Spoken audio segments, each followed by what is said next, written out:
Hello, and welcome to the Ancient Angels podcast. I'm here with my host, JT, because I didn't announce him last time, apparently. Nobody knew who I was. That's why I had to put my hat on. I've got to make sure that I do that. I'm a terrible host sometimes, guys. I apologize. But live today on the Ancient Angels podcast, we're going to be talking about some really interesting stuff. So, um, yeah, anything you want to say today, JT, I guess? Um, What's no, going on I'm, with I'm you? well, you know what? I got some exciting news. So yesterday was Mm-mm, my last mm-mm, day at my day job. mm-mm. So Dude, the path is cleared to do full this full time. time. Yeah. So God is good. Something I prayed about for a long time. Wow. And yeah, I would say this is my first day, but it's a Saturday. And even Monday is going to be a holiday. It's going to be Labor Day. So I wouldn't be going to work anyways. But yeah, it's pretty cool. Pretty cool. That's exciting, dude. That's so exciting to be a full time Christian content creator. Bro, that's awesome. Congratulations. Very excited. So much Yep. more, so more JT content to come, right? Yeah, yeah. Hopefully, I don't know if the frequency is going to go up too much, but maybe the quality will go up, and maybe it gives us the ability to do bigger projects, maybe potentially another movie, Movies. which that's what me Yes. and Brian really want to do. That's our Mm-hmm. goal. Yep. We like to put it in a good package that you can just, get out there and get the movie on Amazon Prime this time because it's gonna happen. But complicated situations there. But once we get this figured out, we'll be good to roll. So, anyways, but today, I think we're gonna be talking about something that is very, very key to understanding demonic control and demon possession, and that is hypnosis, and specifically MK Ultra, because we got to talk about this child that shot up the school and then killed himself recently. Oh wait, I shouldn't say that word, huh? Offed Unalived. himself, unalived himself. That's the thing.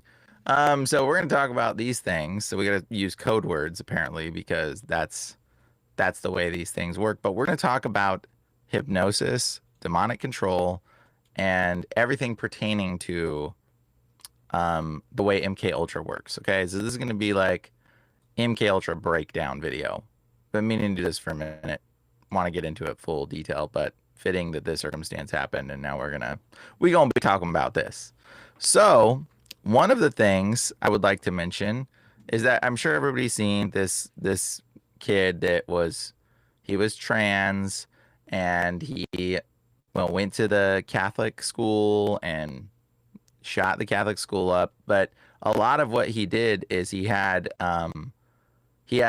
like written on his uh, guns, his bullets, words, and one of the words was sponsored by BlackRock. Did you see that one, JT? No, you know what? The I got to sponsored be by Black. honest. I have not looked into that case too much. I've been too busy. So yeah, you're gonna have to fill me in Yeah, on all the details about it. I mean, obviously I'm aware of it, but yeah, I've not researched it at all. yeah. Hmm. Yeah, I didn't research it a whole lot either, actually, surprisingly. But I know enough of the things that it seems to be matching the pattern of all the other stuff. That's the same exact thing over and over and over, and people need to know this and recognize it. So the interesting part is that it's that kid, he was trans, and then he's also supposedly all his family and stuff is Jewish, but we don't know if he's Jewish necessarily, but his mom is heavily Jewish, I guess, and a lot of his family's Jewish. And you're like, oh, that's really weird. And then he even says "Free Palestine," I think is written on one of his bullets or his guns. He wrote a bunch of words on his guns. Um, and when he wrote all these words, it was like cryptic messaging. Okay. But one of them was sponsored by BlackRock. And you're like, why does it say that? Sponsored by BlackRock. Or I think it was BlackRock. Yeah. And so the thing is, like, this person was obviously tethered to some type of elite involvement, I guess you could say. Is my camera freezing a whole lot? Your that looks like your mine's freezing audio on my end. seems a little bit crackly to me. I don't know. People in the audience, are you guys hearing the same thing I am? Because it seems like there's something a little My amiss. camera's freezing. Everything looks frozen here. Mm. Thank you How's so much for everything? the How's everything donation, looking and Alan. You're sounding, amazing. y'all? In the comments, let us know, because it's on my end. I'm like I keep freezing looking. Let's see. Nope, no freezing. Any freezing? Everybody can hear me okay? Happy Sabbath. Sounds fine to me. Cult of Con. Does it Okay. look fine? Sound fine? If it is, I can deal with. All right. Okay. I guess we'll keep going. All right. Sweet. So, anyways, the shooter did this stuff, and he the shooter. Okay, audio's great. Everybody sounds Somebody good. says Freezing. freezing, Yes. Wait. yes, but Sound. sounds good. Okay. Well, weird. Whatever. Okay. So, anyways, the actually some freezing. Brian is freezing some, but you're not. Yeah, it is my camera, isn't it? It's my camera Yeah, that's the freezing. Why is it doing that? cracking on Brian. Can we endure a whole episode of this, or should I just like restart? Well, can you leave and it still be? I'd still be in here. You can try to leave and Yeah, I come think back. so. Yeah, I'll try to answer a question while you try to get reset back up. All right. Okay, Path. Question.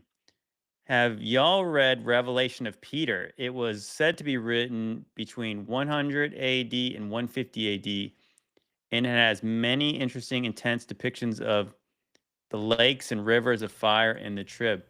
I have not heard that. I wonder if what you're saying is something about, is it called the Acts of Peter? Because I believe I've read a synopsis of that.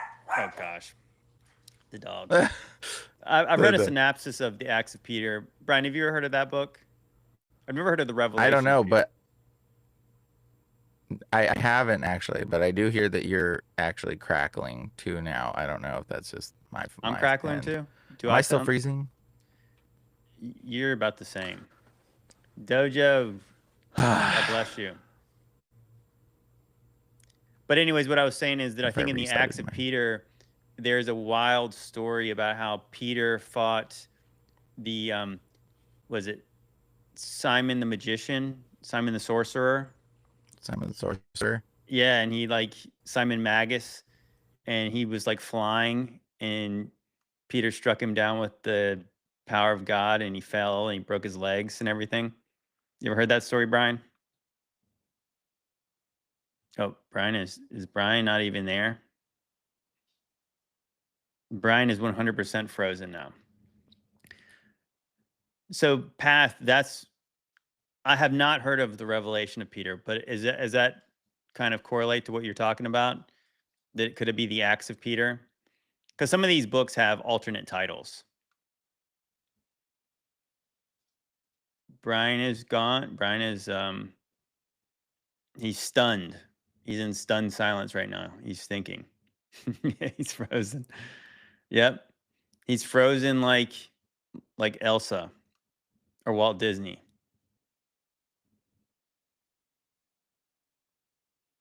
Brian became like Lot's wife in this moment. Yep, he looked back. R.I.P. Brian is now a pillar of salt. Yeah, pray. That's right, Alan. Pray for the stream. Praying for the stream quality. I feel like I'm even a little bit jittery here now too. It's demons, bro. Likely. Likely. At least he froze in not too bad a position. That's true. That's true. He wasn't touching his face or anything weird. I guess he's gonna come back. While we're here though, I don't know if I want to get started on the topic yet, but have you guys got questions for your boy here? I can try to hold down the fort here. I don't usually ever have a hard time holding the mic, even though I just forgot what I was going to say right then. Totally demons. Let's pray for sure. That's right, Connor. Brian needs to replace that hamster on his internet wheel. LOL. That's right. Jesus is Lord 70 AD. Question: what do you think shooting stars and meteorites are? That's a great question. I know in the book, The Testament of Solomon, also known as the Lower Keys of Solomon, when Solomon is talking to demons and he's using a sigil ring to control them, and he's asking their names and he's asking their functions and he's asking which angels they are bound to or which stars they are bound to. It mentions in that shooting stars are literally demons. That's what the demons are. They're shooting stars. Now, how valid is the Testament of Solomon or the lower keys of Solomon? It's really hard to say. There's a lot of things that make sense in it, but I don't know you could say that's accurate. What's also interesting is that the firmament, the sky, is a clock. And so these shooting stars and meteorite showers or whatever, I believe those things are cyclical, just like the constellations are. Now, obviously, less so, but I want to say that the ancient peoples knew when eclipses were going to come because they are all cyclical. So the sky is a clock. So the shooting stars and also the meteorite showers, they are also cyclical. The science would want you to believe that they're random, but they're not random. Much like comets are not random, because even like the famous Halley's Comet, it comes every 80 years. How does that make any sense on a ball Earth? If you think about it, if you think about the the heliocentric model that says that the Earth and the sun and the moon and the stars are all shooting through the galaxy and universe going millions of miles an hour. How does it really make sense, Brian, that Halley's Comet comes around every 80 years? I would say that to me, if Halley Comet, okay, comets are different than asteroids, and there is a theory, by the way, there's a theory that all comets are actually water and dirt. Okay, asteroids are actually metal. That's why they're real shiny, right? Because they're just water and dirt. They're water and dirt. Well, the thing is, they they Why they they glow uh across the sky. yeah, they glow across the sky because, well, they're on fire and stuff. True, but They're water and dirt, and they're also on fire. I think so. No, comets aren't on fire. I Comets, I think I think, are want to just say refracting what the light. science says is that comets are made of ice. Yeah, they're refracting light because they're frozen. Of They're course, by not the the same as sun, right? asteroids. Because there's no other light sources besides the sun, Yeah, yeah, yeah, something according like to the that. science. Yeah. And so they're refracting light, but they're water and dirt. But the thing is, like, the theory is this, dude, like comets actually, what goes up must come down. And so when the fountains of the deep exploded, like the water and the dirt like exploded and went out into the atmosphere, and it's going up, and now it's coming down. And so it's just in this sort of cyclical up down spiral. That's actually how they're supposed to have worked. And so it's actually an explosion of, because it's the same elements on comets that are from the Earth, I guess somehow they know. But I don't know if comets have hit the Earth and they've tested them or whatever. But they're the same things. So it's like water, ice, and dirt is comets. Asteroids are like hunks of metal, but they've come from us. They've come from the Earth. Well, but Mm-mm. just to answer the question though, that if you think about like the way they show the model of the heliocentric, just like all the spinning and just the shooting through the universe, does it really make sense that Halley's Comet would come around every 80 years? In Yeah, that no, kind that of that kind, I see what you're saying. Yeah, because like to be inconsistent with the direction of it, to be pulled in the exact direction while we're moving and spinning, that seems pretty improbable. But if we were the center of the universe, that seems more like, yeah, that could happen, yeah. right? Well, I mean, let's just say without even just talking about flat Earth, but just saying that the Bible certainly leads one to believe it's a helio or a geocentric model, being the Yeah. Earth being everything's rotating Mm-mm. around the Earth, whatever the shape of the ground is. We're not even talking about that. It's just the way that if you have this ball that's shooting across and it's spinning around the sun, and the sun's going this far and the galaxy's moving too, it seems really impossible for the idea that the comets would be on some cyclical pattern. And yeah, that's because that's the question was about how shooting stars and also meteor showers. But I was saying that the ancients actually could track that kind of stuff, and it's like I believe that's also cyclical. It's not random. Yeah, well, I think that I think we are the center of the universe, and like the reality is like, we can be the center of the universe would make perfect sense for how some of the things work. It's just would the universe would have to be rotating around us, and that's why I mean, like we would have to be like so important, that it'd be hard for some people to fathom that idea because they're just Well, like yeah. I mean, because they don't believe in it. I mean, they don't if you believe in believe in a God. creator, it actually Yeah. makes perfect sense that he put his creation here, and it also makes perfect sense that on day 4, if God established this time process that we deal with, it's all based on the sky above us. And if the sky above us is a clock, it makes Mhm. sense that the clock would be rotating around us, and that Hmm. would dictate the signs, the days, the years, and the Hmm. seasons based on the celestial objects in their movements. Yeah. If the whole Earth was rotating around, if the whole universe is rotating around the Earth, all their tests and models would actually turn out the same. Like a lot of their testing and Yeah, I want to models would say actually turn the who same. was the one who said that was it might have even been Einstein supposedly said the same thing that yes, they would all work on a geostationary Earth. Yeah, we just say that the Earth, we say the universe is the thing that's not rotating. Therefore, the sun can be perceived as the center, and we're rotating around that. However, if you just simply said that the Earth is the center, and the sun is rotating around us, and the universe is also rotating around us, that works just the same. It works all the same. So it's just you just have to, and like all their testing and calculations would work the same if we Actually, were the center. see what I would argue is that Hmm. works. Their model does actually not work compared to what we observe with our Sure. own Well, eyes. With our own you could eyes. argue that their model doesn't work in other aspects potentially, but yeah, I mean it's the same. It would all their tests that they can decide all kind of like the alignment of things. They all kind of work still. So that people wanting to claim that the Earth is in the center of the universe, honestly, you don't know that, because if the universe is rotating around us, all those things still work. Like Well, the good so, news is, Brian, I believe that your audio and your video is good now. So is yeah. everyone saying is it all working so we can get Let's to jump back in. the topic at hand. So we Yeah. wanted to talk about so Mm-mm, you were mm-mm. telling us about the latest school shooter. Yeah, the Minneapolis school shooter, and we're going to be talking about the he went to a Catholic school and he shot up the school, and then he shot himself like they always do. And that's a pretty common pattern. Okay.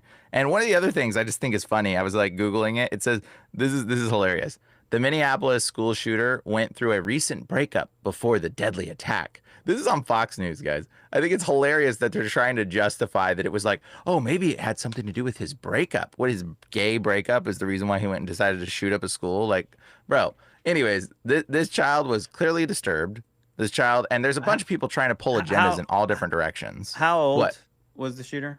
I don't know. He was young though. But there's a bunch of people trying to pull all these different directions. Somebody could write it in the chat if they know how old he is.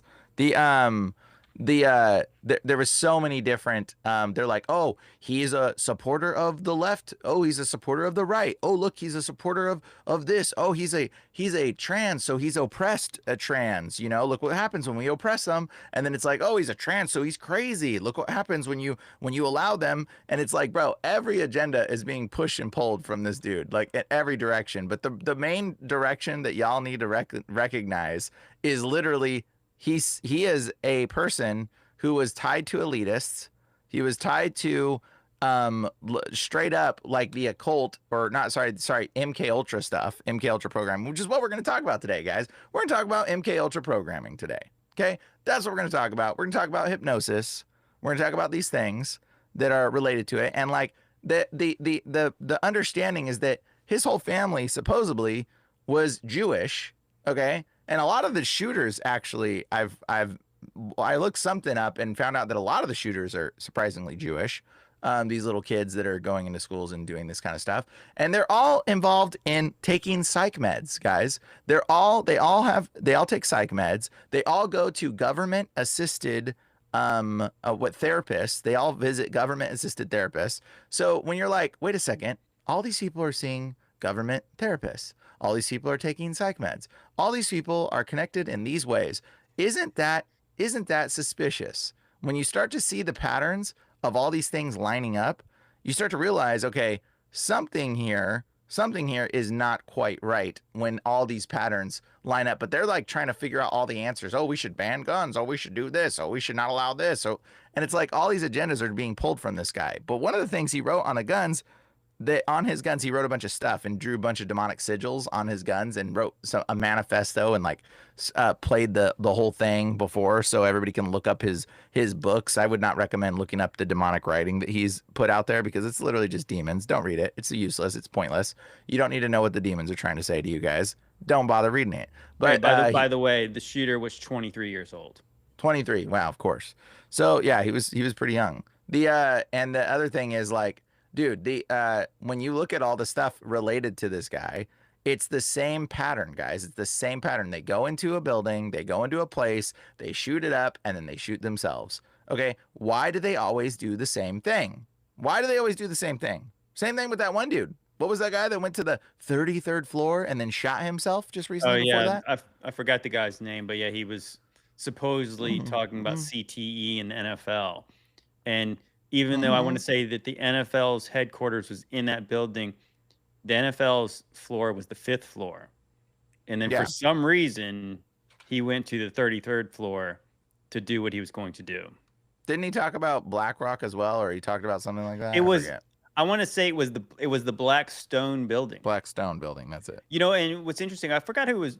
So I saw another video where they were connecting some of these things.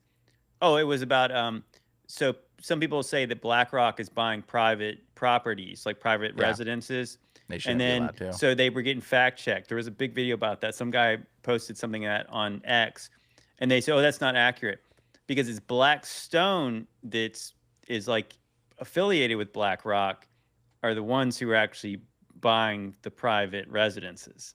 Yeah. So Yep. Blackstone was actually the original name for BlackRock, Yeah. and then but Blacks. it was owned by like the same people.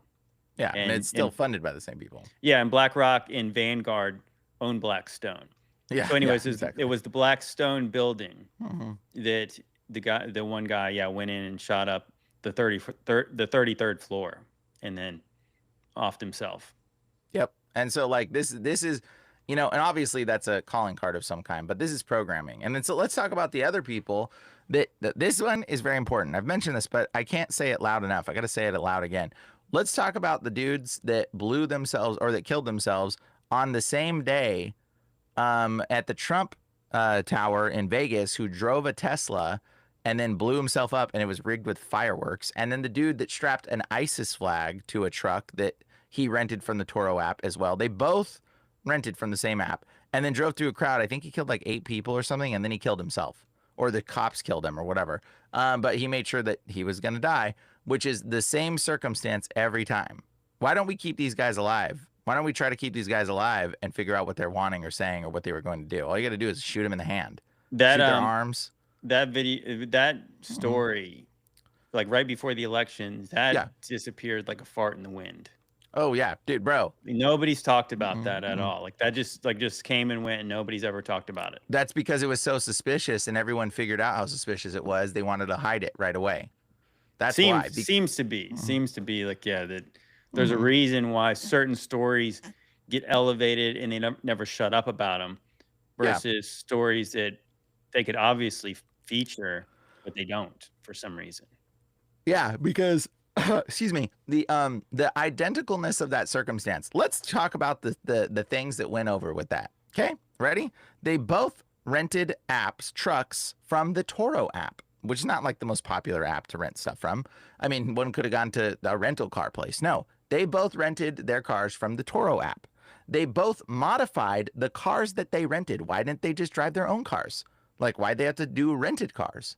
Okay, they rented cars from the same app, modified the same, both modified their cars. One to be rigged with a flag and ISIS stuff, and the other one to be rigged with explosives and fireworks. Fireworks was so stupid. Why there was fireworks in there? Obviously, he didn't do that.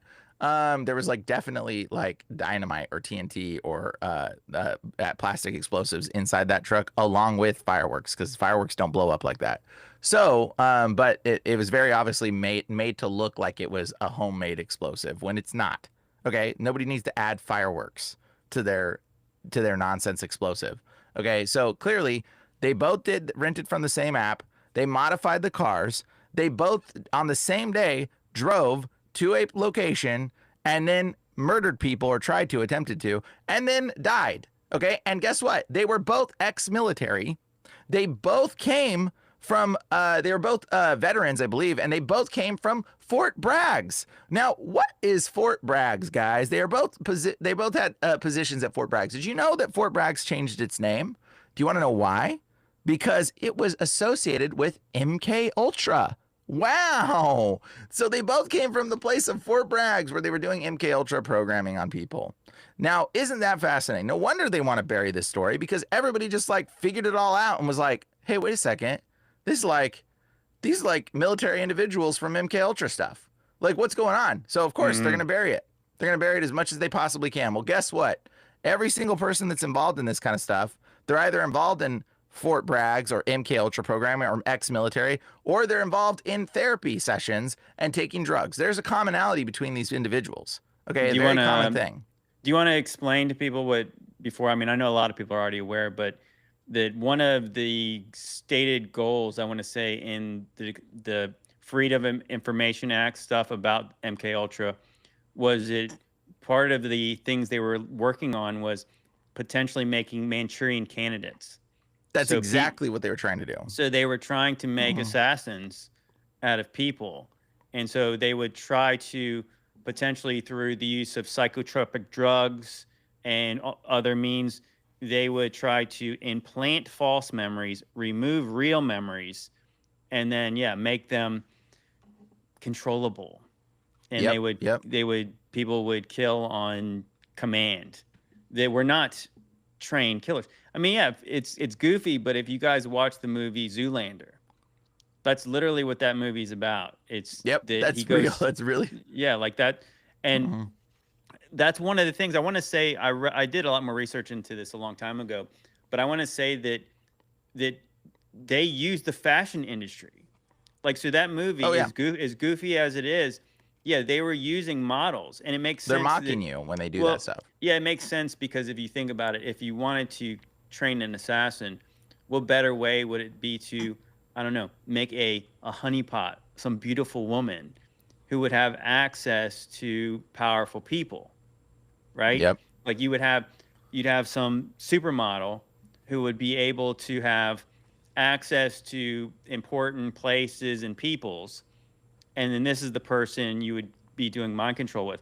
And of course, what was it?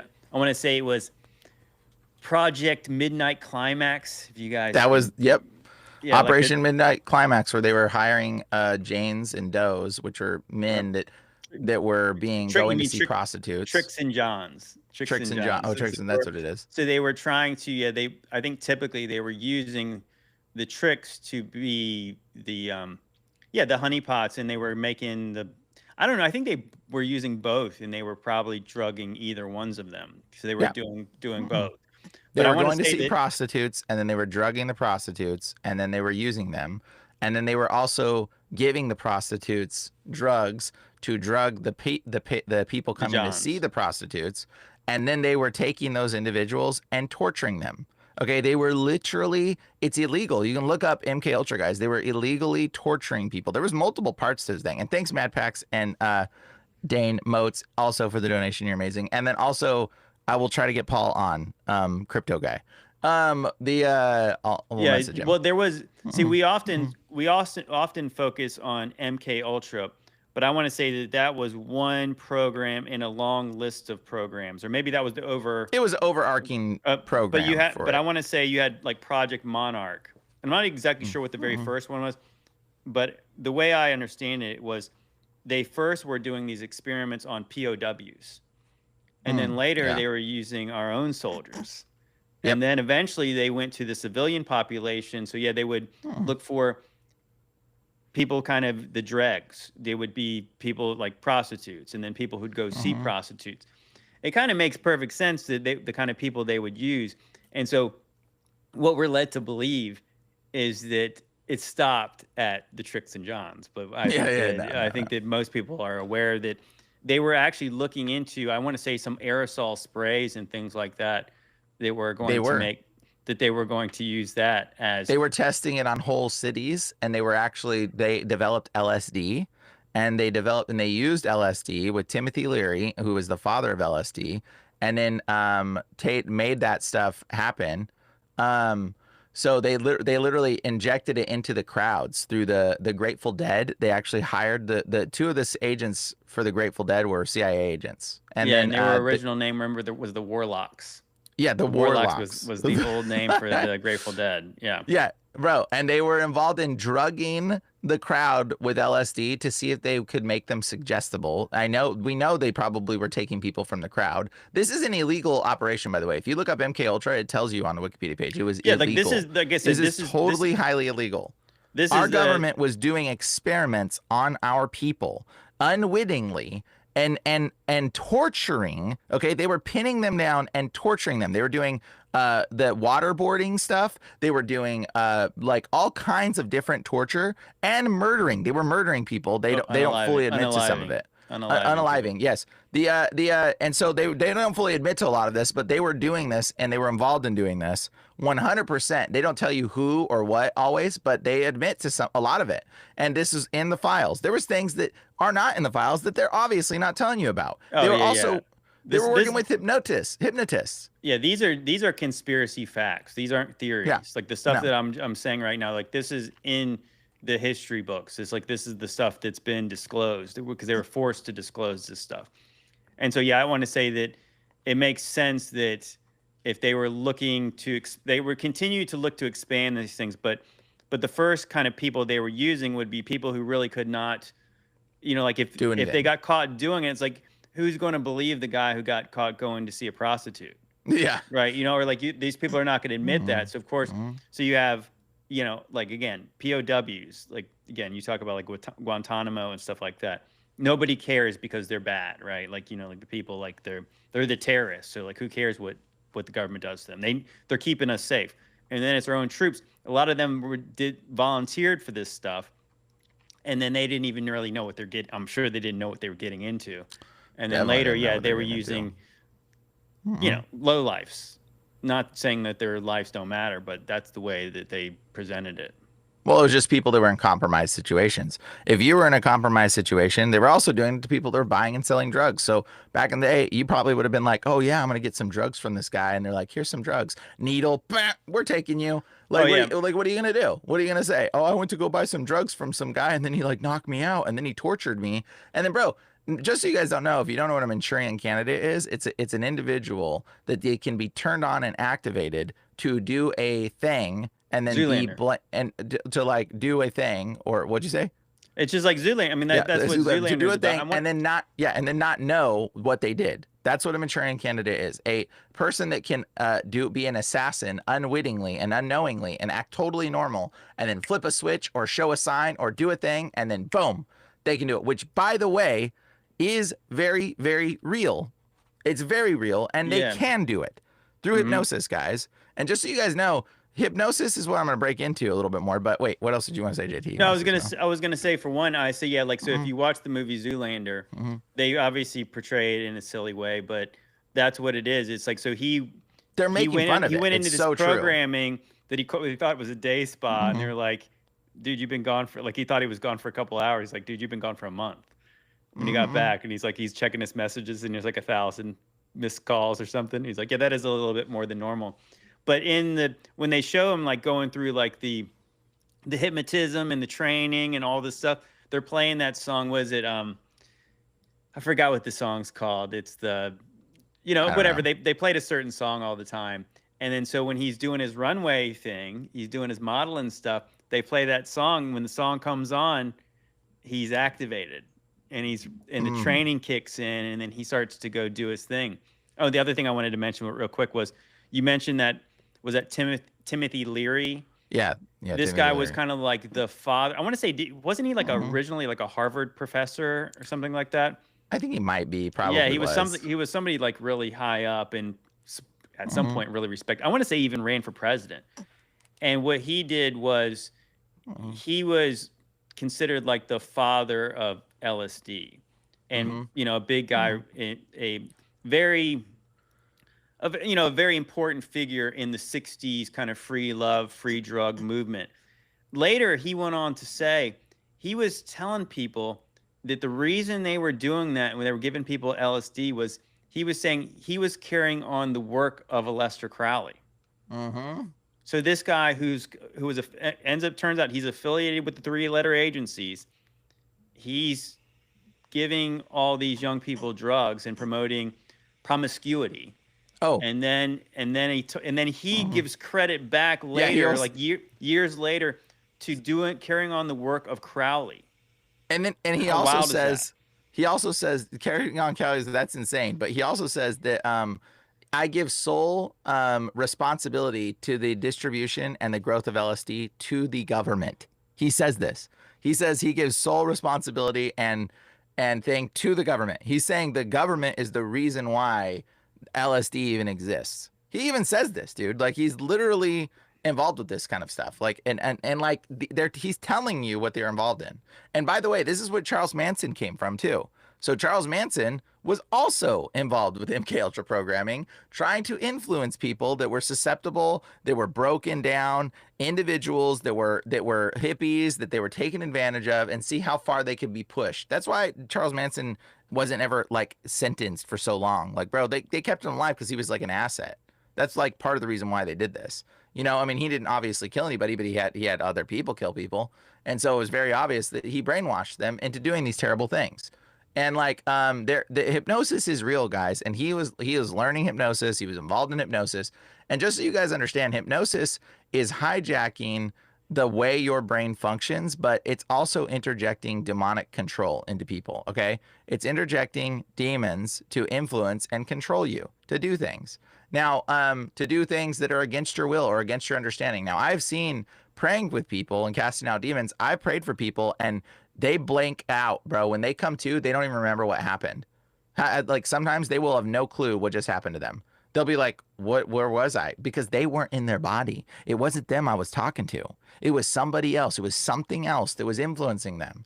And so, in the same way with hypnosis, when people come to out of hypnosis, go see a hypnotist show. For so many people, you guys, oh, hypnosis is not real. I'm sure a lot of people believe that. You know what? Go watch a hypnotist show. Go watch a hypnotist show. Like, it's so silly that people think this isn't real. It is very real. And yes, the people are unaware of what's happening to them. And in fact, there is a really good hypnotist. I'm going to show a little bit of him right now, actually. And we're gonna break this down. This guy's name is Darren Brown. And I don't know what's gonna happen. We'll just watch this YouTube video. Hopefully the YouTube video will let us play it. But so I'm gonna share my screen and we're gonna watch Darren Brown, who is actually a hypnotist who is he has some affiliations with a lot of different powerful individuals. He's also gay and he has a boyfriend, and I believe his boyfriend might be Jewish potentially or something along those lines. He has some connections to this stuff. Anyways, the so he's a hypnotist, a mentalist, he'll call himself. He's working with demons and he denounces that God exists. He like tries to play tricks and goes around and like says that, oh yeah, this is all fake. It's just mentalism. It's just, control of the mind, and it's not demons, blah blah blah. Like, except for, I'll show you guys something here in a second that shows you that Hey, it's definitely Brian, demons. if you want to, if you want me to share something real quick, I got that clip from Leary saying that he was, I think he's giving credit to the CIA and also Crowley. Oh really? You want to play it? Yeah, it's only like 30 seconds. If you want me to share it Okay, yeah, first. yeah, play it. But here, let me show you this real quick, guys. Okay. So this is old posters of magicians. I want you to notice something. What is that? What's that, JT? That looks like a devil, a demon. Oh, okay. What? Wait a second. What's that? What's that right there? I would say it looks like they're trying to show people. Oh, Blackstone, interesting. Oh, Okay. isn't that funny? That's Isn't that interesting. funny? That's This all I typed in interesting. was old posters of magicians. Yeah, well, Isn't yeah, that funny? it looks like he's using the power of the devil in order to do Wow. magic. And What's this right here? that's kind of what magic is the ability to manipulate demons in Yeah. order to do your bidding. What? Did you notice that old things, Oh, old posters? check out that symbol under him. Oh yeah. That wonder what that symbol looks like. Looks vaguely odd, doesn't it? That's Looks interesting, huh? very similar. These are old posters of magicians, guys. This is like insane when you start looking at what old magician posters, what they reveal in this stuff. But notice who's whispering in his ear. What's that? Oh yeah, it's a demon. Notice that why all I typed in was old posters of magicians, guys. And every single one you see somebody, some demons whispering in his ear. Look at these are elves. Look at these little guys right here. Ooh, These little yeah, elves. yeah. See this symbolism Nephilim. going on? What'd you say? We Nephilim. Yeah, well, I mean, I Yeah. think that back then, probably the Devil. general public was definitely more Christian churchgoers, and so they would have associated, any kind of magic to the devil, anyways. And so I Yeah, guess but look, they're straight admitting it. Look, he's well, getting. yeah, that's what I'm saying. These people are just back in the day. I guess they were just leaning into it because it wasn't like you were going to trick most people who were unaware that this is not of God. Yeah, they're like telling you that it's demons whispering in their ears, telling them stuff. This is how mentalism, this is how demonic, this is the truth, guys. They're telling you what it is. And then you get fools like Darren Brown today going like, oh, it's not actually demons. Yeah, bro, every old poster has got demons or a demon or a devil somewhere on it. It's like hidden in there. If you just look at the old posters, they all got demons on them. Okay? So Demons, bro. It's demons, bro, for sure. Like, look, and it's just like so creepy whispering into his ear. It's like, again, devil on his shoulder, the bunny and the white doves. But isn't look, it interesting too? here. Isn't it kind of interesting too? Like you have that what's really associated often with MK Ultra is Alice in Wonderland. Oh, So yeah.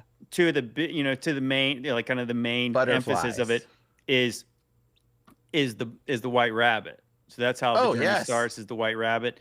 And then you even saw like magicians obviously have playing cards. And then in that movie, there's the queen with all her soldiers who are like playing like a deck of cards. Yeah. Yep. Dude, it's so, when you start looking at this stuff, you see that it's like so clearly devils telling people in their ears, whispering things in their ears. This is the devil whispering stuff, telling him, doing things like, bro, this is what it all is. And you just look at it. I mean, like that poster, they're all, dude, you keep going, bro. They're all they're so full of symbolism, like Blackstone. Once again, guys, this is hypnosis. This is the beginnings of this. Brian, you probably know better than me. So like go to the one where like the guy's got the crystal ball right there. Yeah. So that hat's got to come from some kind of, I don't know, I'm guessing like Mesopotamian, maybe Muslim tradition where they were trying to control jinns, right? Like, is that where that comes from? Like, is that would that be an Indian thing, or would that be a, kind of a Persian thing? It's a Persian thing, and so what it is and look at the hand's got a skull on it. The this hat is actually because they were classified as kings and priests, and the kings and priests of the Muslim Arab world worked with jinn. And so you'll see them wearing these hats, identifying I'm a king, and all the kings in the Muslim areas worked with the jinn. So he's saying he's a jinn worker, basically. That's basically what that's kind of what I got it. Yeah. And then you think of like snake charmers too, wearing those kind of hats. But also the crystal ball, and you thinking like of course in Tolkien, you have the Palantir. Oh yeah. And so when you use these seeing stones, you're basically opening yourself up to the demonic, like Sauron. If you because the demonic people have access to them, and so when they're not just one way seeing stones, people can see into you when you touch them.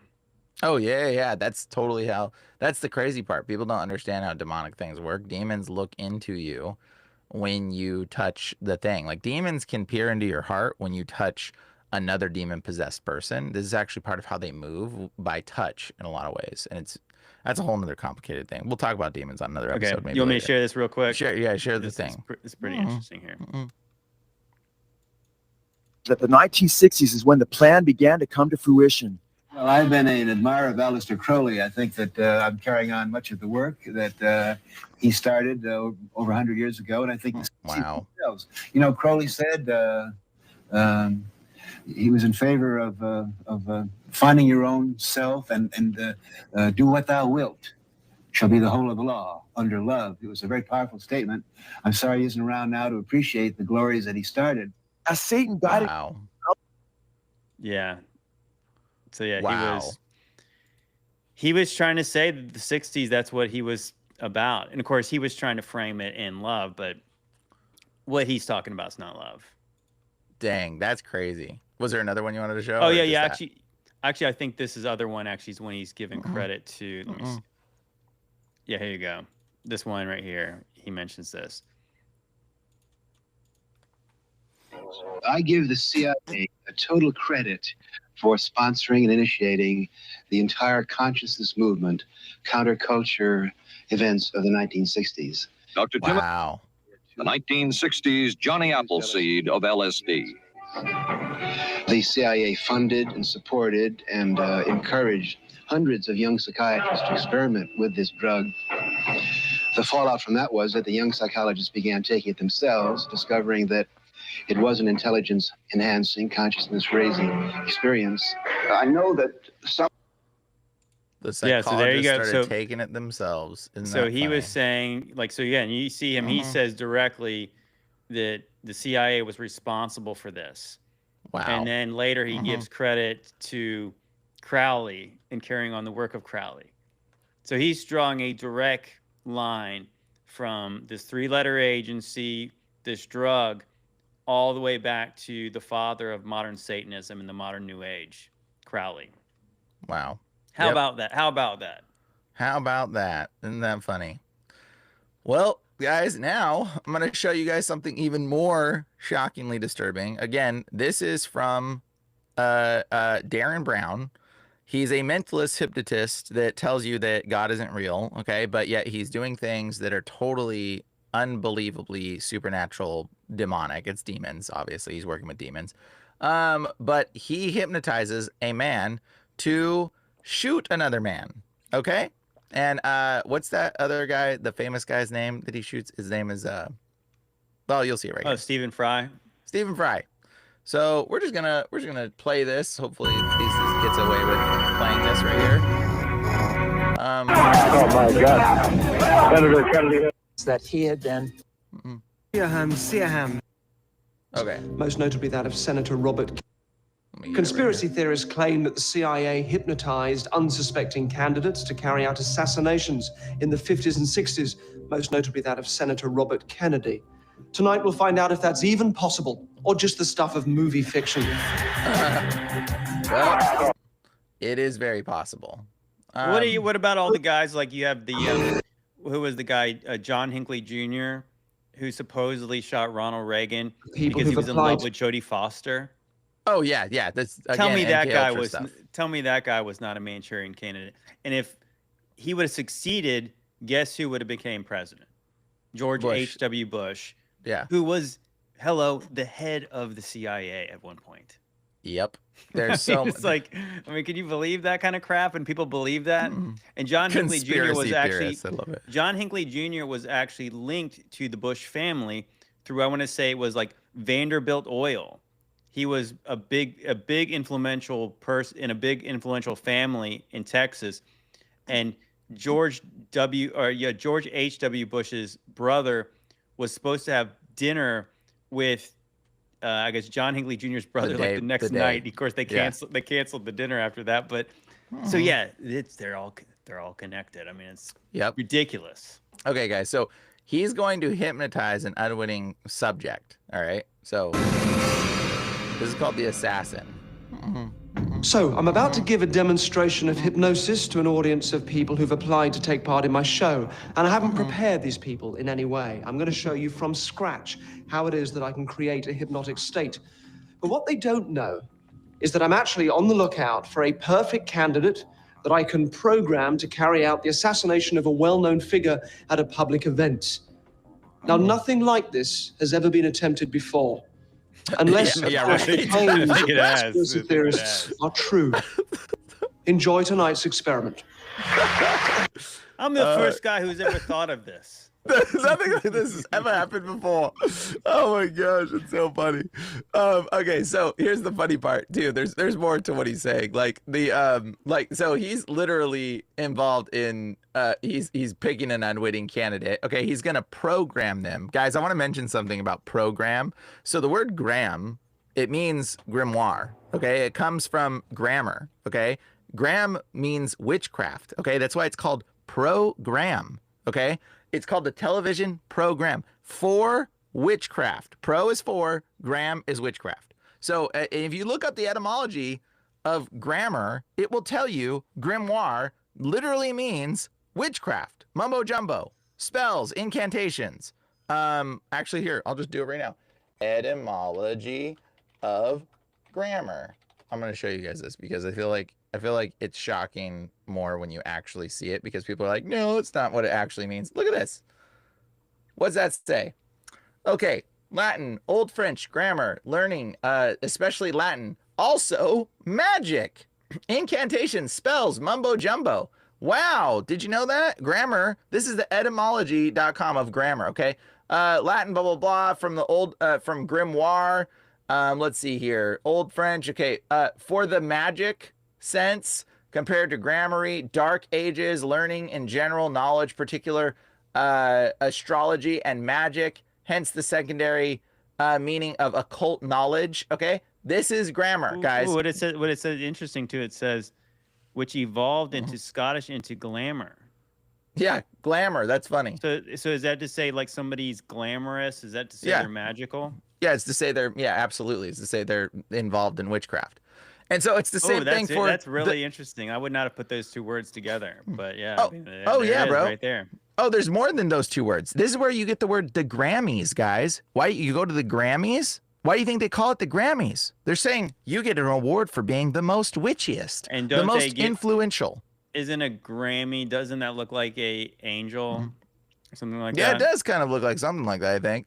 You know, and then the other thing is the most influential. The other part is drugs. How do we measure drugs, JT? What do they measure them in? Oh, yeah, grams. Grams, yeah. Yeah, isn't that funny? Isn't that funny? We measure drugs in grams. Everything is gram. Gram means witchcraft. The Grammy is like a phonograph. There's another one.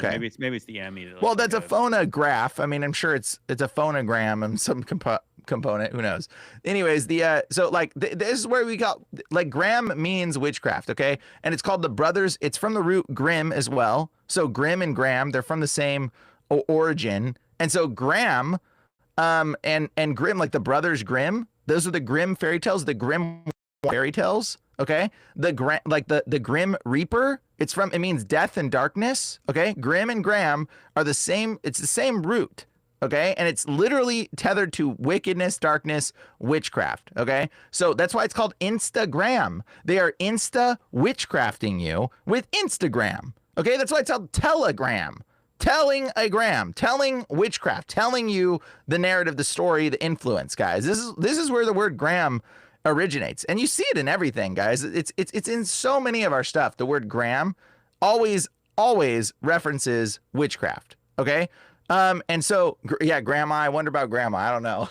But like there's so much connected to these kind of things when you start to understand like what these words mean and what the root of this stuff is. So anyways, he's programming, which is witchcrafting you into these type of things.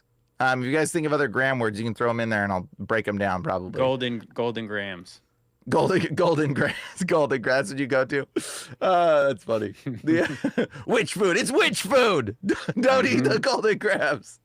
No, guys, it's, you know, just because these words are on here doesn't mean that you know, you're the devil. This is just understand that that's what it is. At least understand it, so that way you're aware that there's potential influence coming from these kind of things. All right.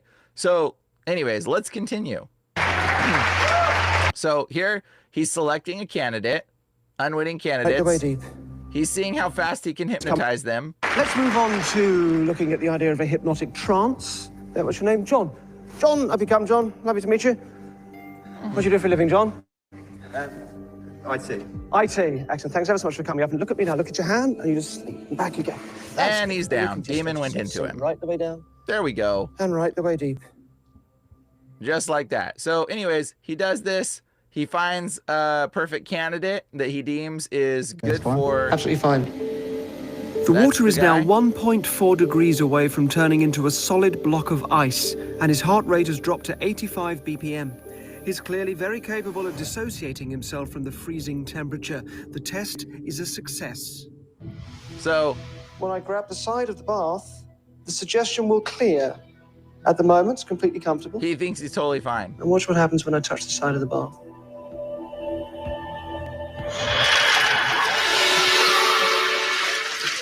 Okay, I would step out. So anyways, suggestively finding this dude, realizing he's a perfect person, and then they go a little bit further, and then they see if they can program him, again, pro-witchcraft him, to being good at shooting a gun. Never fired live. Marksmanship, and you're... So I've brought him to a rifle range just outside London to meet Angie, an independent firearms instructor. So the point of today is to see how hypnosis can improve marksmanship and your aim. Have you ever done anything like this before? Not really. Not really? Bit of paintballing. Oh, okay. Well, this is a bit of a step up. This is a lever-action rifle, such as every American child is Every issued American with. child. And we are using live rounds here. Yes, we are. Because Chris has never fired live rounds before, he's getting a safety briefing and an introductory lesson in how to shoot a gun. So now he shoots, and they see that his score is terrible. Just take a deep breath. Chris completely misses the bullseye. Completely You've misses lifted it. front sight, and it's reacted and brought the bullets higher. Okay. Chris believes we're here to improve his aim through hypnosis. Just take a deep breath in, and then just go back into that sleep. And you now bring the gun up, breathe in, and then a comfortable, steady breathe out, and it's on that out breath that you squeeze the trigger. His aim may improve, but more importantly, I'll also be creating the marksman mode he needs to slip into during the assassination attempt. There's a mode that you move into, and we'll call it the marksman. It's almost like a personality within you that you move into a demon. when you bring the gun up. And your unconscious mind will allow you to do that with the focus and relax. And then Give yourself that final bit of state. And then, as you feel it take you over, as you feel everything just moving into place and everything settling, when you're ready to give yourself that final bit of focus, you bring your finger up, you can do that now, touch yourself on the forehead, and then you become the marksman. That's very good. So he Will my doesn't- suggestions he's have an unaware. effect on Chris? Now, as you do this, or maybe before you pick up the gun, I want you to trigger the stake, which is your right finger on your forehead, and then go into it. He's just like touches his forehead, like whatever. Remember the first. No. That is very, very good. Look at that. And you've never Now done this he's before shot with a real all gun. of them. No. That is really almost good, dead isn't it, Andrew? center. To get groupings like this on the first time of shooting is absolutely amazing. You've done really well. Excellent. This is really. So they end up taking this dude, brainwashing him, forgetting where he's at. He forgets completely where he's at. They put him in all these tests. And the kid is unaware that this is happening to him. And then they put him on stage, and they give Stephen Fry getting a speech. You're very, very This sweet. famous Thank you for guy. coming. Stephen Fry is now giving a speech publicly and talking to an audience about whatever, because he's a famous dude. And they've programmed this kid that when he sees a certain thing, he will activate and pick up a gun. And this woman comes in and says, I think, the secret code word, and drops a briefcase with a gun in it. Spring of all we are.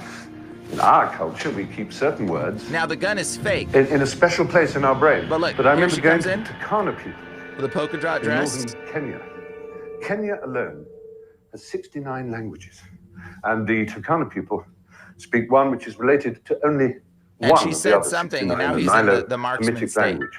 He's like Beautiful gone into language, this mode. rich, Oh, like through English, a ringtone. full. They did it through a ringtone. One, isn't there? God So bless when her. he hears the Thank you. ringtone, Well done. Amazing ideas. that ringtone brilliant now concepts. activates him. But it's been swamped. To visit the Académie Française, which I'm sure you've heard of, which is a very extraordinary institution. And that activated Académie him now. Française. He's like in a hypnotic state right now. They decided to be a And he computer, an audit. bends over. And so they made up. Thank you. Happy get. Look at this. Oh, they took the gun. Oh, they already did. Okay. Ordinateur. So they decided to be a computer. he bends over. Audit. And so they made Loads up the gun. Mind you, this is a fake gun, but they don't. He doesn't know it's a fake gun. He's under hypnosis. Picks it up, aims. You can't. And Stephen Fry has a blood packet on. It's fake. And then look, this woman's part of it.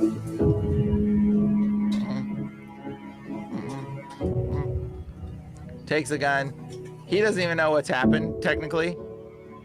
And he's out. He's like, bro, he's out. Wait a minute. Is everybody in on it? No. 1 second. I think, Stephen, happy get. Oh, good. Well done. Phew. There we are. Oh. You can change your jacket. Thank you.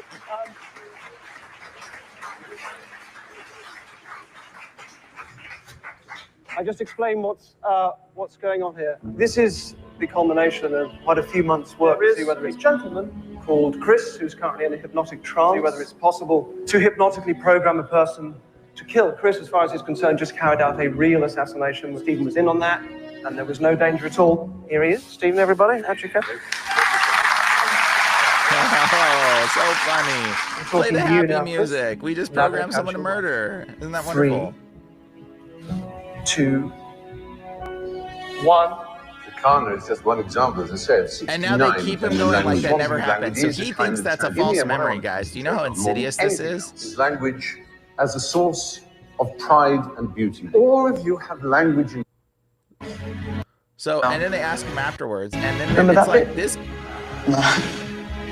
Yes, at the moment you will have no memory of this at all, but you just assassinated a national treasure. Yes, you shot me. Bro, Okay, do you so know how look, much trauma you know this when you kid's have a dream probably and you have going no through memory from of it, this and whole somebody says circumstance? something that just kind of triggers it, and then bit by bit it just starts to come back. And if you do think about it now, just start to think back for me. It's just like. So, anyways, is that not insane? He programs this dude. Now, I would recommend you guys watch it and watch Darren Brown's other stuff. He's got another one called The Push, where he convinces people through, and I think it's a Netflix or something, which, again, Netflix, what is that, the web of movies, the trapping you of movies, Netflix, kind of ironic they call it that. But Netflix series, he's got a series where it's called The Push, and he convinces people to push them off of this. Where do the demons go during the 1,000? Dude, bro, Mouse Jim, thank you so much for your donation. Wow. Brian, where did the demons go during the 1,000-year reign? They went into a holding cell, actually, and I'll answer that here. I'll answer that in a question in a second.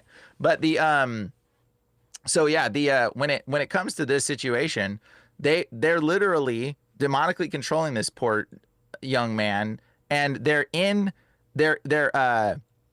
gone into influencing this guy in such a sad and like, I feel bad for the guy. I really feel bad for the guy. But what if it's fake though, Brian? Bro, it's definitely not fake, dude. I'm always a bit skeptical of these magicians. Like, so what? Okay, what would here's the stop thing. them from, like, planting that guy? Here's the thing. Watch the episode called The Push, and he does it through subtle suggestion to get people to push a man off of a building and kill the guy. And the thing is, they don't know that the man's tethered to a cable, and during the push, they actually do it. They actually do it. They push. These people get stuck in an unwitting situation where somebody has a heart attack and they look like they're going to get framed. He orchestrates the whole scenario. And at the end, it's an unwitting person ends up pushing a guy off a building thinking they're going to kill the guy, but he's tethered to a cable and they don't know it. But the thing is, he's hanging on the side of a building smoking a cigarette because he's so irritated, and they go over and push him off. And so, like, bro, you got to watch it. Like, it is not a joke. This is real. And when you see this guy's face, that kid's face, he's so zoned out the whole time. He's like when you watch the full episode, you can tell this kid doesn't know exactly what's happening. He's kind of just in a trance state because he's under hypnosis. He's hypnotized. And so this is very real. They've done this several times. They did this to all the people, like Sirhan. He mentions Sirhan says, oh, he doesn't know what happened. Do you know that? Like Sirhan, the guy that assassinated, what's his name? Yeah, Robert F. Kennedy. Yeah. So Sirhan, literally doesn't remember what happened. He says he went into another state, and his brother even interviewed him. They have no clue what is going on with him. He's totally unaware. And this is what's going on, guys, in all of this stuff. When you really understand how hypnosis works, you really understand how these things are functioning, it makes perfect sense. And you're like, oh my gosh, this is MK Ultra. This is what they've achieved. They've achieved a way to brainwash, manipulate, and control through hypnosis and subtle suggestion how to do these things. Now, where are all the hypnotists, guys? Why isn't there hypnotists everywhere on the street corners? But if you've gone to a hypnotist show, you can see people do things. I had a friend that he was a very reserved guy, very reserved. It would never, he was embarrassed and shy. Bro, went to a hypnotist show. He got called up on stage and started stripping, okay? This into his underwear on a stage in front of a bunch of people. Like, bro, when I saw that happen, I was like, there's no freaking way you did that. Bro, I know this guy. I was like so shocked to see that my friend stripped to his underwear on a stage in front of thousands of people. And it was like, it blew my mind when I saw it. I'm like, dude, this is not normal. There's something severely going on with this. Anyways, love you guys. It's important you are both supported. Thank you so much for your support. You guys are amazing. I appreciate it so much. Dang, Jesus loves you, legend. God rewards the brave. Thanks so much. Appreciate it. And yeah, anyway, sorry, JT, you wanted to say something? No, but I couldn't help but notice when I was watching that thing that it reminded me of that movie. Have you ever seen the movie Wanted with James McAvoy and Angelina Jolie? It was the movie where they could, like, I think it had Morgan Freeman in it too. They could curve the bullets. Oh, yes, yes. And so James McAvoy, I want to say that his dad was an assassin, and they were in this kind of guild of assassins that was like 1,000 years old, like right at 1,000 years old. Interesting. But in that movie, of course, when he gets brought into this thing, when they're training him, they're beating the crap out of him all the time. Yeah, that's trauma-based mind control. Yeah, so they're like torturing the guy. And then eventually, you know, I know that in that show, they were putting the guy in the ice bath, whatever, in the, you know, the Darren Brown thing. But I couldn't help but think about, like, in that movie, he would get the crap beat out of him by several different people. And then he would go into, I guess they had these chambers where it looked like a bath. And they had some kind of I don't know, it was some kind of a quick healing thing is what he went into. But yeah. I think I vaguely remember that. Yeah, it was really interesting. That was an interesting movie. I think they were definitely revealing some stuff in that. Oh, they totally are. They're totally revealing it. I remember that Wanted movie. I remember pieces of it because I watched it a long time ago too. And like that's exactly like that's totally like MK Ultra programming stuff. Like they're telling you what they're doing. And like that's the involvement that's going on, guys. Like they want you to think that this stuff is fairy tales. They want you to think this isn't real and this is movies and oh, it's just from a movie and it's not real. It is so real. You have no clue how real this stuff is, guys. Like, bro, that guy was trained, never shot a gun, and then told he was a marksman. Some spirit went inside of him. This is where we get the term, you're a demon at something. You know, you're a real speed demon. That means you're really good at it. Why? Why does it say that? Or the word genius. Do you know where the word genius comes from? It comes from genie.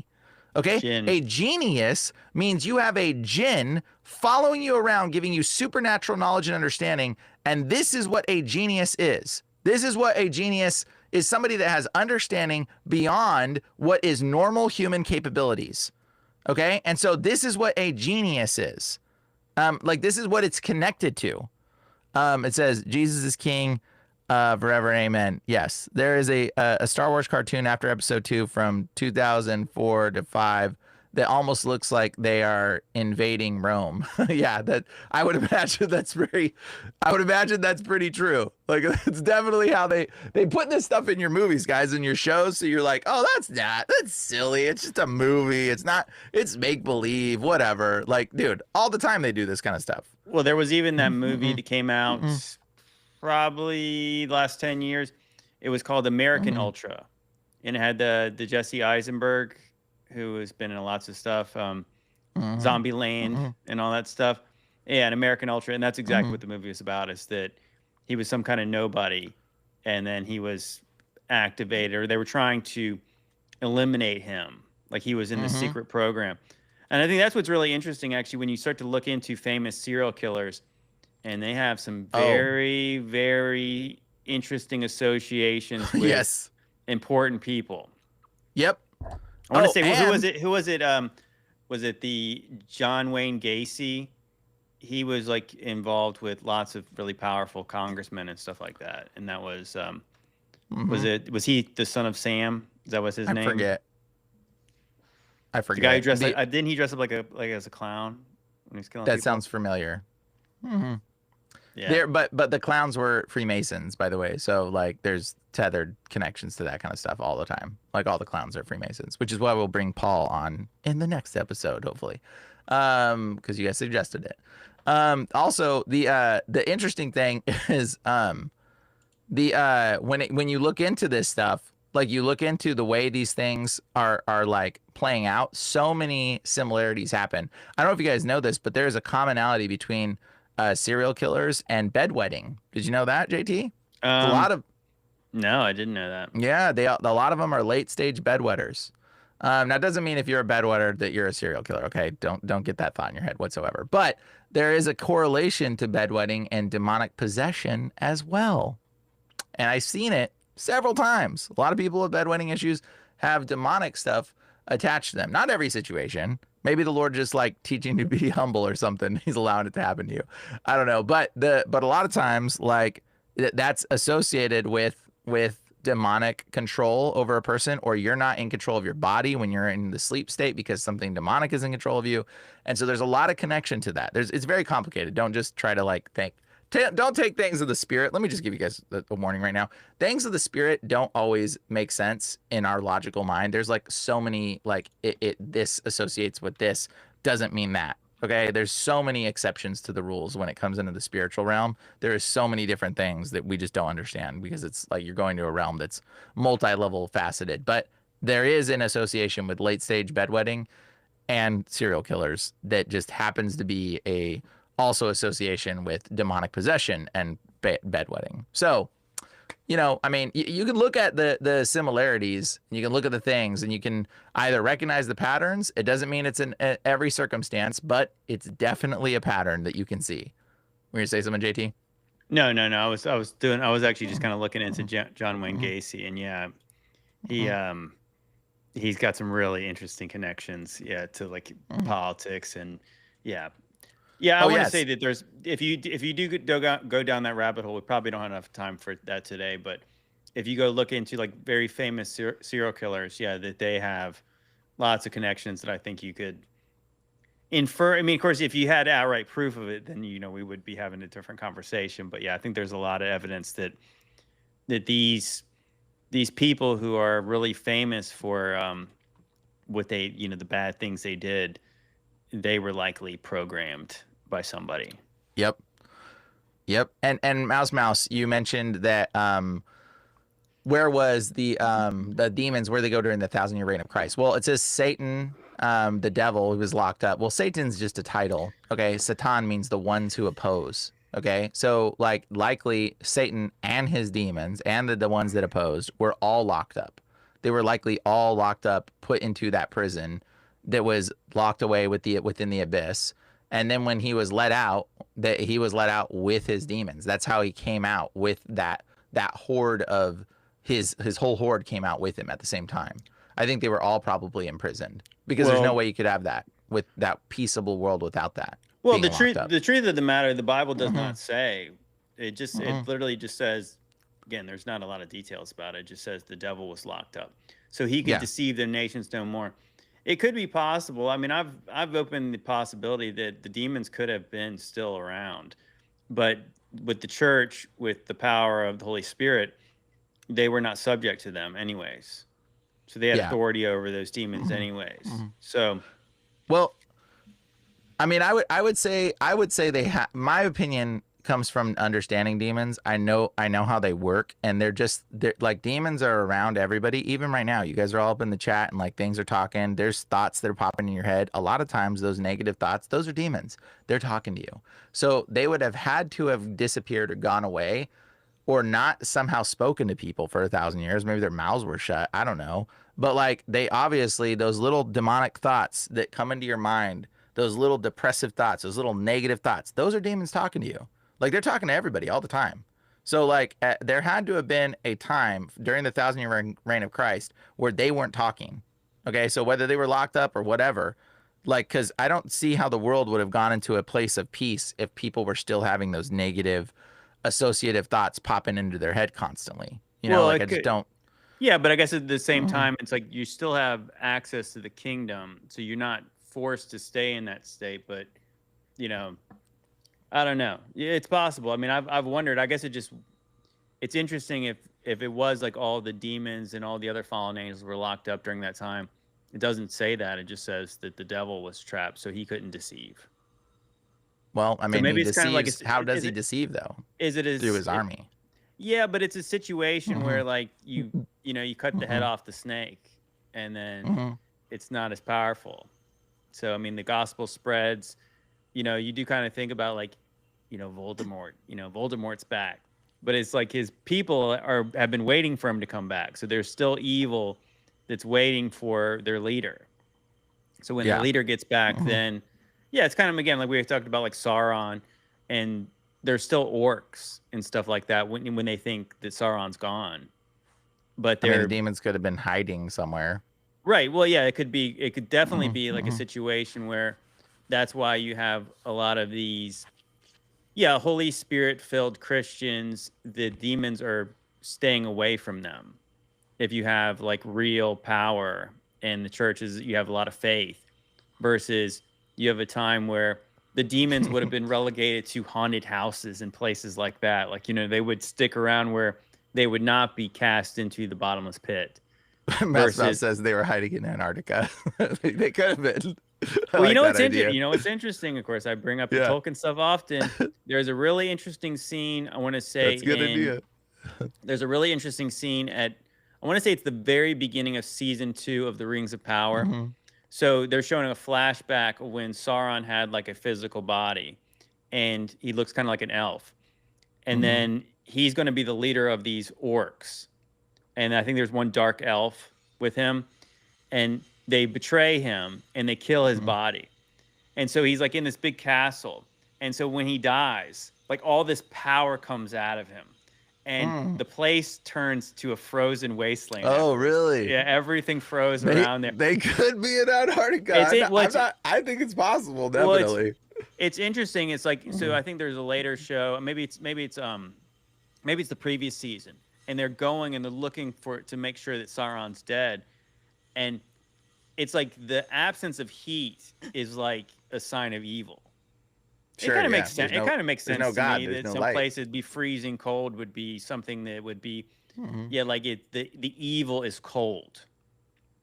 And I honestly, when I had my demonic experience, I remember feeling like the room got cold. Oh, everybody does. Whenever I deal with demonic stuff, they feel the demonic presence. It's always cold. It's always like something frozen. That there's somebody's feeling. In fact, one of my friends talked about feeling a hand, and it felt like ice that touched him invisibly, and he was just like, "What the heck was that?" Like it's crazy experiences. Which maybe would make sense too is that the guy was Darren Brown was putting that guy in like an ice bath. Antarctica. I mean, there's something going on there. Well, I mean, of course, you know, in the wild stories Probably from trying to get him in some Admiral tortured Byrd's space. diary, he, you know, like, again, I think that the diary is likely a psyop, but he was talking about meeting with these masters from the inner earth. And of course, where did he meet them at? Was in Antarctica, like these beings that came out of the earth. Yeah. And there was it also, comes out and of also, if you Antarctica. guys have ever seen the G.I. Joe, the movie, and I'm not talking about those crappy live action ones, I'm talking about the cartoon one back in the day. Cobra La was in, I think, want to say like some kind of frozen place in the Himalayan mountains. They were under the mountains. And then you had like these, you know, winged Nemesis Enforcer, looks like a fallen angel. Then the main guy's like part snake. All these demonic beings were like living in like the freezing cold under some kind of icy mountain. You know, there is an association with it. You know, Skate the Bull mentioned Frieza saga in Dragon Ball Z.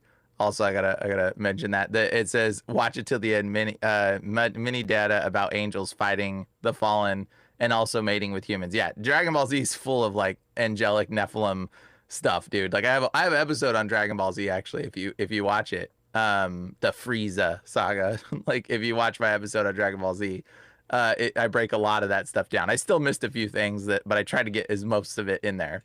But yeah, no, this is you know, there is so much to do with ice. I will tell you though, I'll tell you this. I have an anointing of the Lord that a lot of people will feel when you're praying for people. You'll feel hot, and then some people, rarely, you'll feel cold. Okay, and I get the cold feeling of the Lord sometimes, which is a rare one. But like, I've prayed for people that got healed, and one of my people put their hands on someone, and their hands felt like hot, like fire. And then another time, and I put my hands on the same person, and she felt like ice. And that person got totally healed, like miraculously healed, supernaturally healed. And it was like hot and cold feeling from both of our hands. And so like when I feel the presence of the Lord, sometimes I'll check my breath and I'll go like this and I'll feel ice coming out of my mouth. So it doesn't mean that every cold thing is of the devil. Okay. Again, you got to understand, like, the things of the spirit are very, it doesn't always make sense, but I'll feel cold stuff, like, and I know the presence of the Lord's about to heal. I'll feel cold on my hands, and then I'll know that, okay, I can pray for this person. They're probably gonna get healed. And this is spiritual woo-woo-ness that, you know, maybe that's not the subject we'll talk about on here, but the presence of the Lord definitely will show up in hot or in cold. So there's a thing with temperature. We'll just say that there's definitely a shift in temperature, that you can feel all kinds of different stuff when it comes to how this thing kind of stuff works, and spiritual stuff works. Anyways, anybody else got anything else to say? Man, you guys are so generous. Thank you for donating to me today. This is like amazing. Definitely a generous crew today. Bro, I feel like, guys. Dude, yeah, bless you all. I pray, Lord, bless everybody here that's donated today for sure, Lord. Thank you so much. And thanks again. More donations. Oh my gosh. Wow. Did the great Renaissance and the Reformation happen during the millennial reign? I don't know. Oh gosh, wow. Mouse Dude, Jim. again. Whoa. Bro, Mouse, you're amazing, Jim. I appreciate you. Giving comments on 3i Atlas. What is that? 3i, I don't know what that is. 3i Atlas. I'll look it up. That's a good question about the Great Renaissance and the Reformation. You know, I think it's really kind of suspicious now when I hear that term Renaissance, because we were talking about how, Gunnar Heinsohn was talking about how supposedly during the first 1,000 years AD, you had people continuing to build in a Renaissance style of the first century, like the basilicas and the churches and all their buildings were built in a Renaissance style. And of course, what he says is that's nonsense. They weren't Renaissance style. They were built at the same time period. So what if that some things that are said to happen during the Renaissance, what if those things were not a Renaissance and it's just the timeline is incorrect? Yeah. What if it's just a pause? You know, what if it's just like a thing that it wasn't actually what it was? It was just Yeah, the manipulating. time. Well, I mean, I guess it's really difficult for us to say. I mean, because if I believe that Gunnar Heinsohn research is accurate, which I do, I mean, I strongly favor that idea. Well, I also think that the 1,000 years after the first millennia could have some funny business in it too. So is that time? Is that Can we reliably trust the last 1,000 years? No, I don't think so. I don't trust that fully either. So where do you fit the Reformation in there? I mean, again, I don't think that even during the millennial reign that everything was perfect, and even if that fell in the millennial reign, you still have factions of churches. Obviously, they're not getting along. So you have the breakaway, and you have the Protestant Reformation. And is that was that a godly thing? I mean, the Protestants have done some good things, but I don't know if they've done everything correct. I mean, I know the Catholic Church they were pulling away from was pretty bad. So it's tough to say. It's tough to say. And also, I was reading a book. Brian had a light bulb moment when he was tying El Dorado, the mystical golden city of South America, or supposed it, to New Jerusalem. And so I got this book talking about the Spanish conquest and their missionary work and all their things that they were looking forward to doing in the New World. And there's some really interesting things, but they didn't believe they were in the millennial reign. Even though amillennialism was a popular belief, they were believing that them witnessing to people in the Americas was going to lead to the end of the world, not that they were past the Book of Revelation. They thought that was a future event. But it was also really weird. I know you sent me a video, Brian, today about how, Columbus thought that the natives were part of the 10 lost tribes Super interesting. of Israel. He also believed that Solomon's mines, where he got the jewels and all the things for the temple, he believed that was in Panama. Like, why would he believe that? It's really weird. I mean, well, that's what I'm saying. It's like, so you're reading this kind of crazy history. Like, how could they be so confused about the geographic locations unless they were not confused? And it's us that's confused about this stuff. They're totally questionable. And the dude, thank you, Tanner, so much. Tanner by the Sea. Appreciate you guys so much. Everybody donating. You guys are amazing. And then also Harvard's AI lab is the 3-Eye Atlas. It was a comet discovered recently. I'll do some research and see if there's anything that I can recognize on the 3-Eye Atlas. But I'm not, reading through it. It's not something, it's confirmed passing through the solar system, interstellar object. I think comets are, my personal opinion, are the explosion of the waters of the deep exploding out. That's why it's water and dirt and debris. And then I think asteroids are fallen angels, actually. That's why I think they're the Occult of fallen angels. If you were to ask me my question, I think asteroids are fallen angels breaking into our Earth. I mean, because the way demons move, they have to be inhabited into an object. And I think the asteroid, the metal object that they inhabit, is what they go into, and then they come to the Earth, and then people touch it, and then they go into the people. It's kind of how I think they work. It's just my personal assessment of this, but this is just my guesstimation. But I think the comets are also just left over from the flood when this stuff kind of exploded. To Jesus, JC, Jesus is the truth, and he loves you all. Yep. Connection between Christ's hand sign and the Naruto mudras. that's a funny one. I would say the Christ hand sign, bro. I don't know if I would say it's I don't think it's good. I would say I don't know if it's good. I wonder if it's like a satanic thing, bro, because there's a lot of stuff tethered to it. When you see it on that stuff and you see it as the mudras and like Naruto and stuff like that, like I wonder if it is some type of conjuring of spirits, we'll say. It's like a spirit conjuring kind of thing. And there's a lot to that, and you can see it on the side of the Indian temples, the Hindu temples, and you'll look up Hindu mudras and you'll see that they're the same thing, but a lot of those mudras are actually like sexual hand sigils, guys. They're hand symbols for like sexual stuff and all kinds of different things connected to it. So I don't think a lot of that stuff, the hand symbol thing, is good personally. This is my opinion. You know, I've looked into quite a bit, but I've never found anything conclusive to say that it's totally demonic. I just get a feeling in my spirit where I'm like, that's probably not good. And you know, a lot of times you guys have to rely on your spirit when you don't know the answer. And when you feel what's in your heart, what is good or true or not true or whatever, you have to really focus on what you feel in your heart to be the truth. And then ask the Holy Spirit and then look for the answers, and then God will reveal stuff to you. But you really got to pay attention to what's in your heart. Anyways, I think that's it for today, guys. Been rolling. I think we kind of covered MK Ultra stuff and programming. And guys, stuff's real. It's satanic. Did I leave anything out about MK Ultra? I don't think I did. But it's funny. It was actually interesting, and I'll just bring this up one last thing to kind of add one more movie TV reference to MK Ultra. Isn't it interesting, that show? Because I know that there's somebody in the chat named Dexter. Not saying that he's the Dexter from the TV show. No. But if you ever watch that show, he was like some kind of forensics guy in some kind of Miami thing. And the reason he did that was to kind of cover his own tracks for all the wicked unaliving he was doing.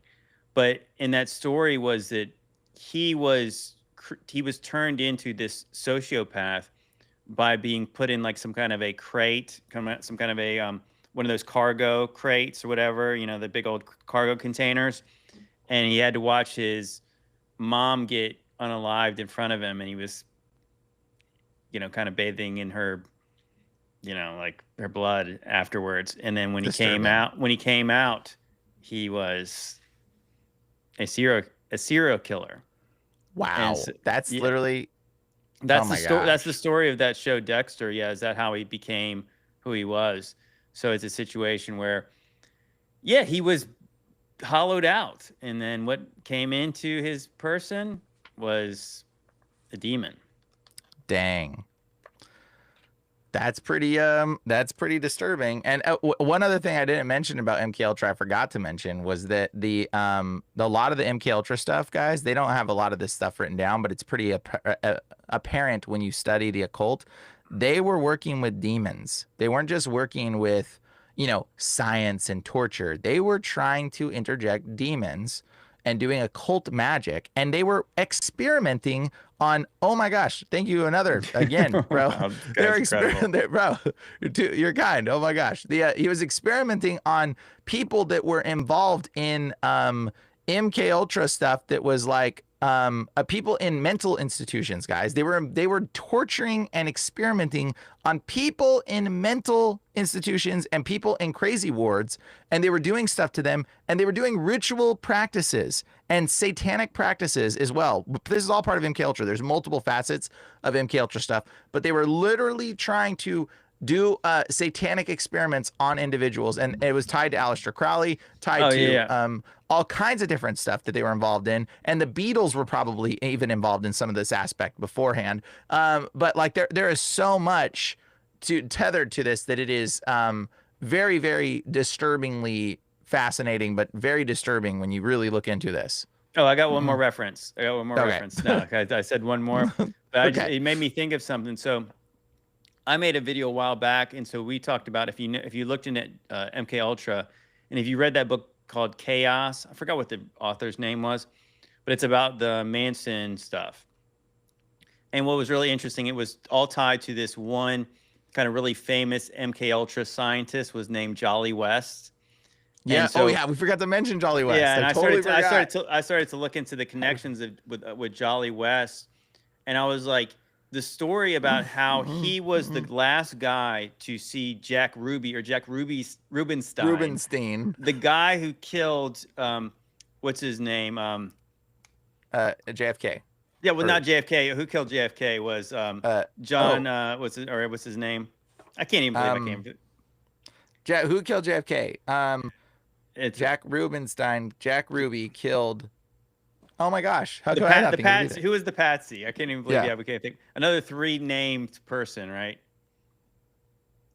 I'll just tell you right now who killed JFK. Lee Harvey Oswald. That's it. Yeah. So Jack Rubenstein kills Lee Harvey Oswald in front of everybody, right? And again, like that's really suspicious. For one, is that why would this guy throw his life away like that? Supposedly because he was a patriot, but the guy was actually had all these mob connections. So what was interesting is before the Warren Report ever interviewed Jack Ruby, he had a meeting with this psychologist or psychologist named Jolly West. Yep. And so after he had met with Jolly West for like 24 hours, Jolly West declared to the world that he suffered a psychotic break that he would never recover from.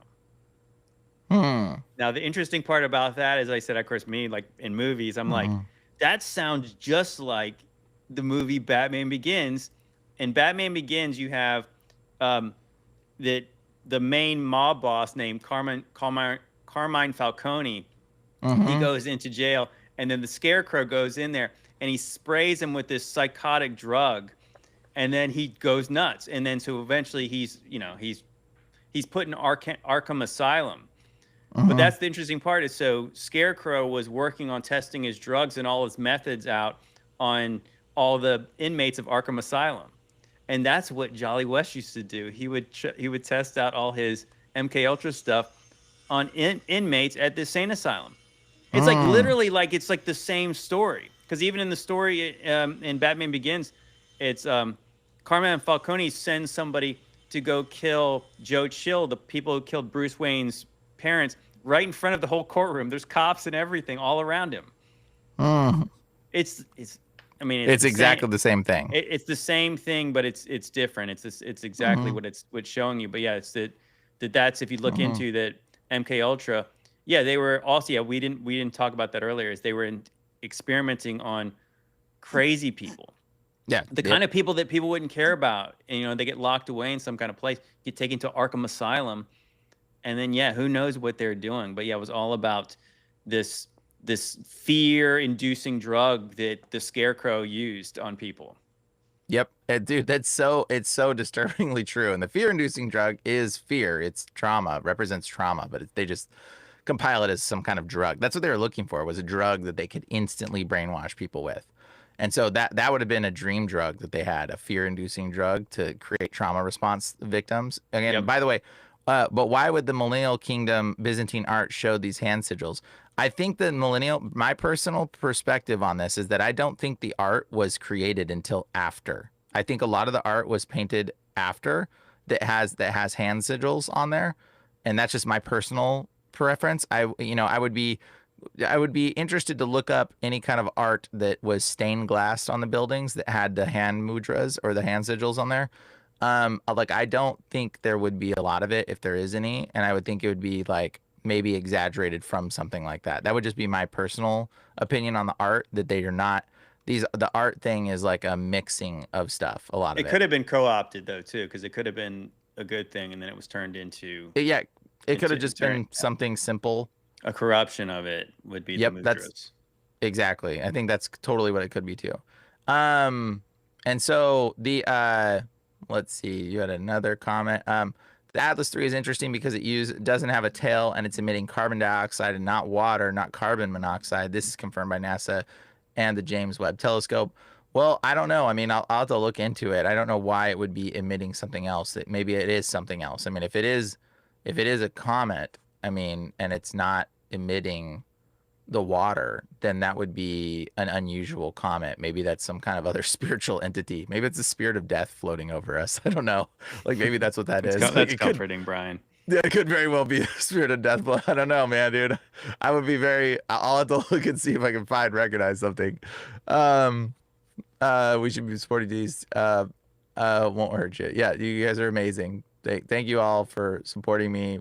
Appreciate it. You guys are amazing. And I think that kind of covers MK Ultra and then a little bit extra. So that's pretty much it, guys. That's all I got for today. And thank you all so much. Mouse Jim, you're epic, bro. Thanks. Appreciate all the support. Everybody shows me you guys are amazing. And until next time, you got any other last thoughts pop in your head, JT? No, I'll just say this because I saw a lot of people commenting on the hat. So this is another prototype of a hat. So I don't have them on my website, but if you're interested in trying to get one of these hats, I can make that happen. You can email me at jtfallsjc@gmail.com, and I can probably get you guys some hats if you're interested in them. Yeah. Awesome. And the Lord bless givers. Yes, try it out, dude. It's absolutely true. Thanks again, Jim. Man, yeah. You're amazing. Yeah, Mouse Jim is incredible. Yeah, God bless you, brother. Yes. The Lord bless you. Absolutely. All right, guys. Appreciate y'all. Thanks for joining us today. We'll be back next week and more cool stuff to come. All right. Later. God bless.